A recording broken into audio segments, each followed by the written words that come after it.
Something I should mention is that not only am I trying to do 365 vlogs in 365 days, I'm also British, so the idea of vlogging in public scares the hell out of me. Also, if you're wondering why I'm sat in the car in the dark, it's because it's 5:30 in the morning and I'm waiting for Riyadh on a shoot. That's why.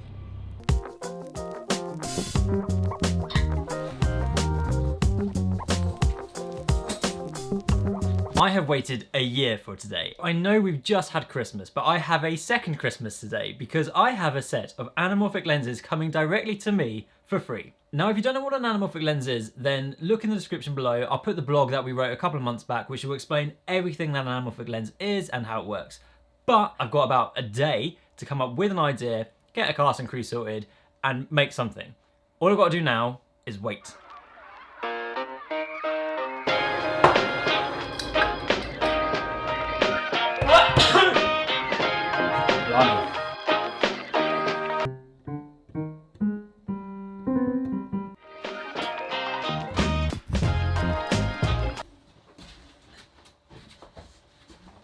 They are so heavy. 2 sets of anamorphic lenses, SLR Magic. Thank you, GripUp.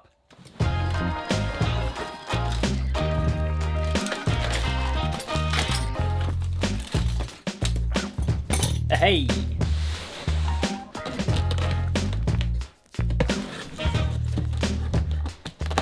In case you have a Leatherman and you can't figure out how to put the blade back in, you have to put out the other ones to push that one back down.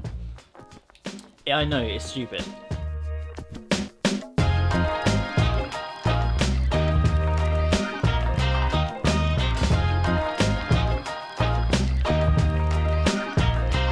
Now, one of the most important things you have to do when you get some new equipment is brag.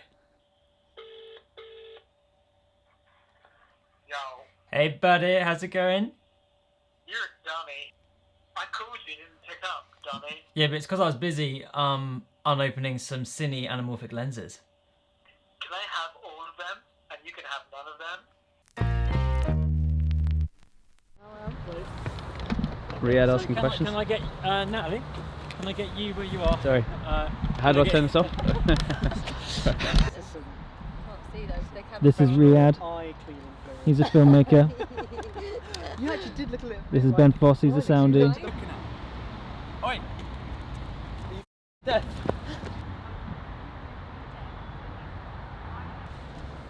As you can see, the main problem is just how long this thing is. So not only do you need the lens and the camera, which admittedly is a big camera, you also need a way of de-squeezing the image. So we have a Shogun here, because you can't just use your viewfinder from the camera. You need to either use a Blackmagic Assist or Shogun or something that will work. And that's where this thing starts to add up, because you can't just buy a lens and go and film with it on your camera. You do need something to de-squeeze that image. And different anamorphic lenses aren't always going to work with different monitors. And you have to redo the detail, make sure that you know whatever anamorphic lens you're going to use, you can view that. Otherwise, you're going to be viewing it in this weird squeezed way that you won't know what's going on. So I'm just going to lay down all the problems that I had, but then I'm going to tell you why I still think it's worth it and why I love the lens. An anamorphic setup is a 2-man job. Fact. So as you saw there, the biggest issue is just the sheer scale of it, and the SLR Magic E mounts are actually shorter than the MFT mounts. So if you're going to have that, you're going to have an even bigger setup. Now I know that if I was going to do it again, I'll try and use a smaller camera if I can. However, you're going to need some sort of 4x4 ND because you're not going to fit a little variable ND on the front of that. So if you have something like the FS700 where you have internal NDs, then you don't have to worry about that. But if you've got like a 5D, you're going to have to figure that out. And it's just worth thinking about that if you're going to spend all that money getting an anamorphic lens in, you need to have a way of seeing it and you need to have a way of NDing it. If you want to pull focus, you have to do a huge turn. You're going to need a focus ring. Even if you have all of that, the focus, the minimum focus, is pretty far away. Even on a 70mm at minimum focus, I couldn't get the close-ups that I wanted. And that's an issue, particularly in a drama. So for you, what you're going to want to do, if you're going to hire a kit, I'd say get the 35, a 70mm, and something bigger. So now I've covered all of that, I think you should use them as much as you can, for this one reason. They're so good. They are beautiful. They are the nicest lens I've ever used. Because what it does is it gets the whole crew excited, and that gets the cast excited, and suddenly everyone ups their game. If you want to use an anamorphic lens, get your head around it as much as you can before. But once you do, Oh, it's so good. It's so good. It's so good. It is so good. It's got that real barrel look. And that's natural. That's how it comes out. And some of you might think, oh, that's like a really horrible fisheye distortion. But that is an anamorphic lens. And if you watch any of the big films, that's what they do. I just love the way this looks. I just can't tell you how much I love the way this thing looks. Now obviously you want to see what it looks like, and I want to show you what it looks like because it's great.